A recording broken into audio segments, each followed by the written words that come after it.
میں جن لوگوں کے لیے سیاست کر رہا ہوں، وہ جو بیچارہ وہاں کھڑا ہوا تھا FIA کا بندہ، وہ مڈل کلاس کا بندہ ہے، میں اس کے لیے سیاست کر رہا ہوں۔ وہ ایک امیر آدمی ارب پتی عمران خان کے لیے، یا کسی بھی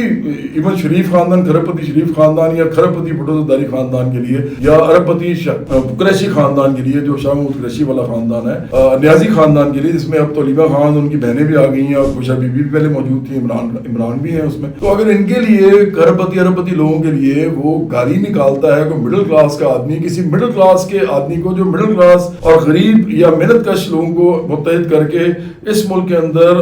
اشرافیہ جو اتنے عرصے سے قابض ہے اس کے اوپر، جس کا عمران خان بھی حصہ ہے، شریف خاندان بھی، بھٹو زرداری خاندان بھی، اور قریشی خاندان بھی، تو اگر وہ ان کو متحد کر کے ان کے سامنے کھڑا کرنا چاہتا ہے تو آپ اس کو گالی نکال رہے ہیں، آپ اپنے طبقے کے آدمی کو گالی نکال رہے ہیں۔ آپ کو شرم کرنی چاہیے، آپ بڑے بے شرم بے غیرت لوگ ہیں۔ جو بھی PTI کے لوگ کالم گلوچ کرتے ہیں، فوش قسم کی، واہیات قسم کی، بڑے بے غیرت اور بے شرم لوگ ہیں۔ آپ جیسے گندے اور گھٹیا اور خلیص لوگ کوئی نہیں ہے کہ آپ کے طبقے کے لیے کوئی انسان بات کر رہا ہے، اور اب ارب پتی سیاستدانوں کی وجہ سے اپنے طبقے کے آدمی کو آپ برا بھلا کہہ رہے ہیں۔